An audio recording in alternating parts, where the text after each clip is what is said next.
गंगा जी को सबसे पहले मस्तिष्क पर धारण करो, नेत्रों से आचमन करो, प्राणायाम करो, संकल्प करो। संकल्प का मतलब क्या होता है? हे मां, हमने सुना है कि आप पाप निवृत्त करती हैं, हमने सुना है कि आप व्यक्ति के जीवन को पवित्र करती हैं।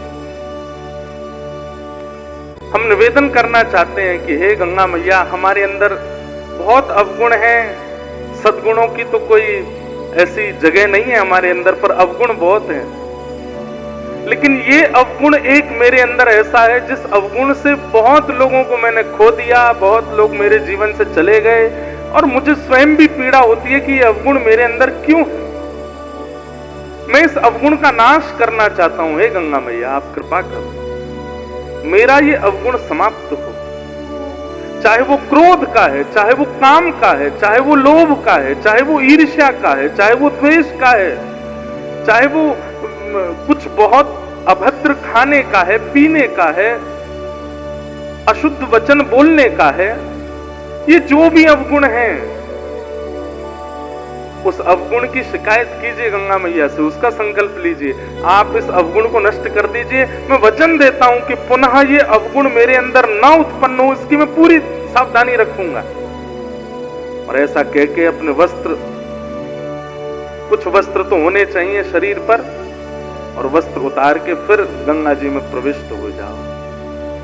गंगा जी में शरीर को मलना नहीं चाहिए। गंगा जी में किसी भी प्रकार की किसी वस्तु से अपने शरीर को, साबुन लगा रहे हैं, शैम्पू लगा रहे हैं, इससे तो पाप और होता है। गंगा जी में स्नान करो। और साक्षात, अब बंधुओं देखो कितनी अच्छी बात, ये विचार करके नहीं कि ये नदी है, ये विचार करके नहीं कि ये जलाशय है, ये विचार करके कि साक्षात संचिंतयेत भगवतः चरणारविंदम, श्री राधा रमण लाल जी के परम कोमल चरणों का स्पर्श करके ये पावन शीतल जल आ रहा है। कैसे ठाकुर जी के नख हैं, कैसे ठाकुर जी के अंगुष्ठ हैं, कैसे चरण हैं, उनका स्पर्श करते हुए जलाशय आ रहा है। ये भावना चित्त में धारण करके फिर उसमें गोते लगाओ। कितना पवित्र स्नान है गंगा जी का, कितनी पवित्रता से स्नान होता है गंगा जी का, लेकिन हम कैसे करते हैं? तीसरी सीढ़ी पर चढ़ गए, हट जाओ सबरे, कूदूंगा मैं। हम लोग उसको जलाशय और स्विमिंग पूल बना देते हैं। इसीलिए तो इतने लोग स्नान करते हैं गंगा जी में, फिर भी मानसिकता नहीं बदलती, फिर भी उनका व्यवहार नहीं बदलता, फिर भी उनका स्वभाव नहीं बदलता। अरे गंगा जी ने क्या नहीं दिया? आज रामचरितमानस पूरे विश्व को गंगा जी की भेंट है। इन्हीं के तट पर बैठ करके गोस्वामी तुलसीदास जी महाराज रचना करते हैं, यमुना जी के तट पर बैठ करके गोस्वामी जी चिंतन करते हैं, श्रीमद वल्लभाचार्य जी महाराज इन्हीं तट पर बैठ करके भगवान का दर्शन करते हैं, चैतन्य महाप्रभु बार बार काशी में जाकर के गंगा तट पर बैठ करके हरिस्मरण करते हैं। जहां जहां गंगा जा रही है, वहां वहां पीछे पीछे मानो जैसे महादेव चल रहे हों, और ऐसी गंगा जी हमारे जीवन को परिवर्तित नहीं कर पा रही। इसमें दोष हमारा है, क्योंकि स्नान की विधि नहीं पता हमें। गंगा जी में स्नान करो। बस होड़ एक चीज याद रहती है सब लोगों को कि घर के कितने लोगों की डुबकी लगानी, माता जी की, पिताजी की, दादी की, दादा की, जो नहा के बाहर निकल, ऐसा मामा की भी लगा ले, मामी की, मामा की, बच्चों की, उनकी कंपटीशन चल रहा है, कौन ज्यादा डुबकी लगाएगा, कौन ज्यादा। अरे ये सब नहीं। ठीक है, थोड़ा किलोल तो स्वाभाविक है, हम मानव हैं, ऊधम तो हमारे छूटते नहीं, थोड़ा तो होता ही है, लेकिन पहले नियम का पालन कर लीजिए, पहले विधि का पालन कर लीजिए, उसके बाद थोड़ी देर गंगा जी मैया हैं, गोद में थोड़ा खेल लीजिए, लेकिन पहले नियम विधि का पालन कर लो। अपने इष्टों को प्रणाम, अपने गुरु को प्रणाम, अपने गुरु मंत्र का जाप गंगा जी में बैठ के करो। शुद्ध सबसे बड़ी बात, तन पवित्र की भावना नहीं रखनी है, स्वभाव परिवर्तन की भावना से गंगा स्नान होना चाहिए। मछली तो जन्म ही गंगा में लेती है, उसका पूरा जीवन गंगा में निकल जाता है, लेकिन वो गंगा तत्व को नहीं जान पाती, इसीलिए मछली ही रह जाती है, और प्राण त्यागने के बाद भी शायद सदगति, ऐसा नहीं कहेंगे कि अधोगति होती है, सदगति तो होती होगी, पर भगवत दर्शन संभवतः नहीं हो पाता होगा। गंगा जी से बाहर आओ, फिर जो वस्त्र गंगा जी में पहन के स्नान किए उनको ना गंगा घाट पर निचोड़ना है, ना धोना है, कुछ नहीं।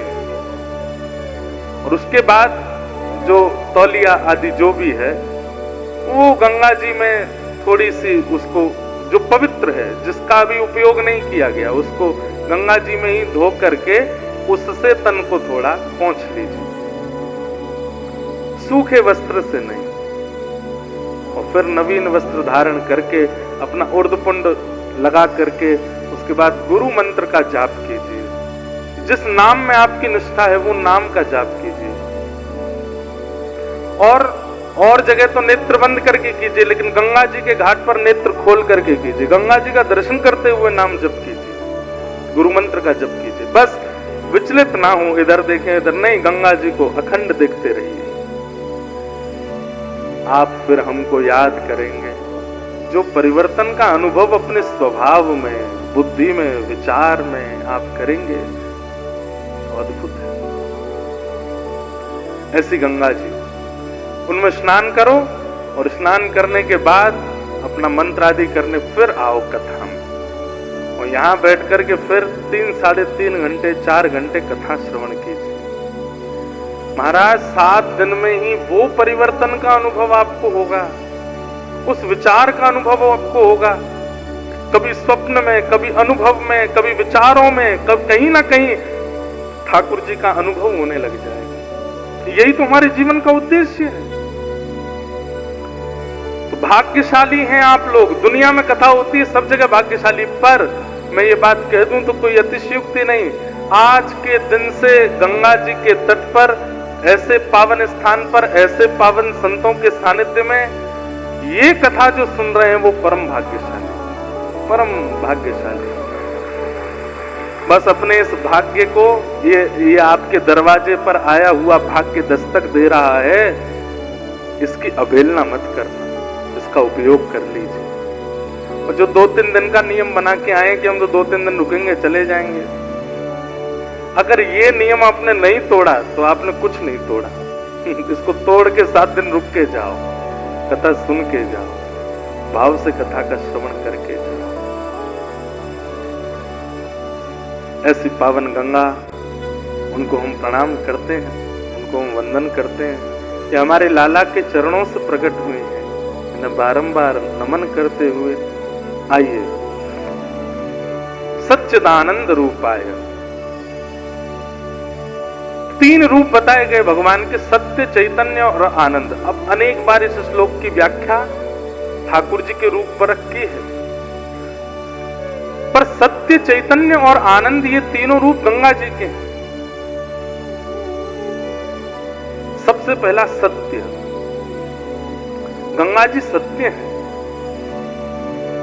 इसलिए असद व्यक्ति का भी संस्कार किया जाता है तो भी गंगा जी उसको सत्य की प्राप्ति करा देती है। सब लोग इधर देखो, सावधानी से सुनिए बिल्कुल कथा। गंगा जी सत्य स्वरूप है। अब व्यवहार में ऐसा होता है कई बार कि मित्र आपस में कहते हैं, ये जो तू बात कह रहा हाथ में गंगा जल लेकर के कह दे। गंगा जल लेने में घबरा जाता है, नहीं गंगा जी नहीं लूंगा, मैं कह रहा हूं कि मैं कल से ऐसा नहीं खाऊंगा, कल से ऐसा नहीं पीऊंगा। नहीं, गंगा जल लेके कह हाथ में। गंगा जल लेने में क्यों इतनी हालत खराब होती है? क्योंकि वो सत्य स्वरूप है। उसे वो कहीं ना कहीं नास्तिक व्यक्ति भी इस बात को जानता है कि गंगा जल हाथ में लेकर के मैंने कोई संकल्प किया और उसकी पूर्ति अगर नहीं की तो मेरे को अधोगति का सामना करना पड़ेगा। गंगा जी सत्य स्वरूप है, सत्य है। इसलिए जीवन में कुछ भी करने वाला व्यक्ति वो भी अपने अंतिम समय में घर के लोगों से निवेदन कर देता है कि संस्कार हो सके तो गंगा तट पर करना, नहीं हो सके तो कम से कम अस्थि विसर्जन तो गंगा जी में ही कर देना। क्योंकि उसे पता है कि जीवन में चाहे जो भी किया हो, लेकिन मेरी थोड़ी सी जो लाज बचाने की सामर्थ्य वो गंगा जी में है। वो मेरी लाज बचा लेंगे कैसे भी। गंगे गंगेति यो ब्रूयात् योजनानां सतैरपि मुच्यते सर्व पापेभ्यो विष्णुलोकं स गच्छति। आप लोग ऐसा मत सोचना गंगा पर करते ही होगी पूरी, नहीं, लेकिन आज गंगा जी के तट पर बैठे हैं इसलिए थोड़ी निकल रही है बातें, सुन लीजिए।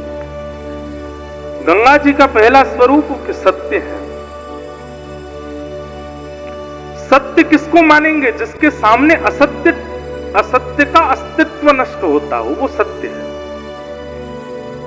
जैसे गुरु के सामने सत्य वाचन करना ही पड़ता है। आप वहां रोक नहीं सकते स्वयं को। उनके सामने झूठ बोलने में घबराहट होती है। ऐसे ही गंगा है। गंगा के तट पर भी एक बात मेरी बहुत ध्यान से सुनिएगा, जो गुरु के सामने भी असत्य बोलने में झिझकता नहीं है, जो दैव के सामने भी असत्य बोलने में व्याकुल नहीं होता, जो गंगा जी का जल हाथ में लेने के बाद भी सत्य बोल देता है, वो राक्षस ही होगा। क्योंकि राक्षसत्व ही है कि राम सामने खड़े हैं और फिर भी रावण का रावणत्व जीवित है। कई बार घटनाएं सुनने में आती हैं कि आजकल के युवा लोग गंगा जी के तट पर पार्टी करते हैं, कुछ भी खा लेते हैं, पीते हैं, पड़े रहते हैं गंगा जी में। ये रावणत्व नहीं है तो क्या है? ऐसी पवित्र गंगा जी के तट पर भी आप स्वयं को नहीं संभाल रहे हो। गंगा जी सत्य है। दूसरा, श्री गंगा चैतन्य है। वो जल नहीं है। जल भी कहीं ना कहीं जड़त्व में आ जाता है, लेकिन श्री गंगा चैतन्य है। हमने तो अपने जीवन में बहुत अनुभव किए हैं। कितनी भी घबराहट हो रही हो, थोड़ा भय लग रहा हो, चिंता हो रही हो, बहुत व्याकुलता जीवन में चल रही हो, आप एक काम कीजिए, घर में गंगा जल सबको होता है, तुरंत जाइए थोड़ा सा गंगा जल पान कर लीजिए। आपकी मानसिक और बौद्धिक क्लेशों को भी गंगा जी शुद्ध कर देती है, पवित्र कर देती है। गंगा जी का जल जल नहीं है, वो चैतन्य है, साक्षात प्रतिमूर्ति है। एक एक बिंदु में देव विद्यमान है, सत्य है, चैतन्य है और आनंद है। श्री गंगा जी आनंद है। जिन गंगा जी के तट पर ऋषिजन सदा आनंदित विचरते, आप कुछ मत करो, गंगा जी के तट पर घूमते रहो, आपको भोजन भी मिल जाएगा, आपको निवास भी मिल जाएगा, आपको वस्त्र भी मिल जाएंगे, आपको मित्र भी मिल जाएंगे, आपको संबंधी भी मिल जाएंगे, सब मिल जाएंगे। गंगा जी के तट पर सब सुलभ है, आनंद है।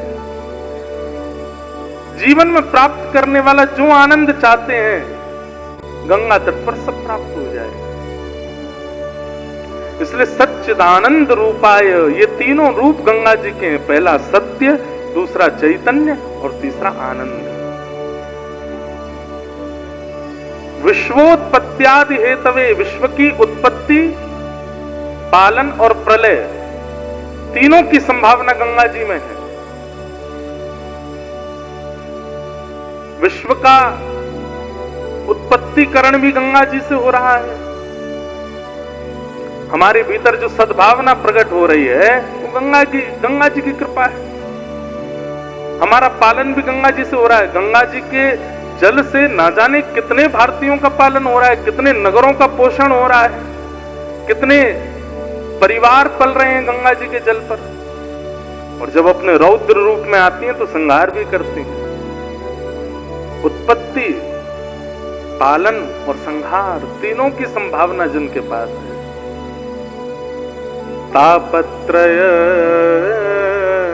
विनाशाय, तीन प्रकार के ताप, आदिदैविक, आदि भौतिक, आध्यात्मिक, तीनों तापों को नाश करने की जिनमें सामर्थ्य है, ऐसे श्री कृष्णाय वयम नमः, श्री गंगाय वयम नमः। ऐसी श्री गंगा को, ऐसे श्री कृष्ण को और ऐसे श्री कृष्ण के चरणों से प्रकट हुई गंगा को हम नमन करते हैं, हम वंदन करते हैं। अब सोचो, जिनके चरण की स्पर्श की गंगा इतना पवित्रीकरण कर देती है, वो स्वयं कैसे होंगे? वो स्वयं श्री कृष्ण कैसे होंगे? विष्णुपति जब इतना कल्याण कर देती हैं, तो स्वयं श्री कृष्ण जीवन में आ जाएंगे तो क्या क्या नहीं दे सकते हैं।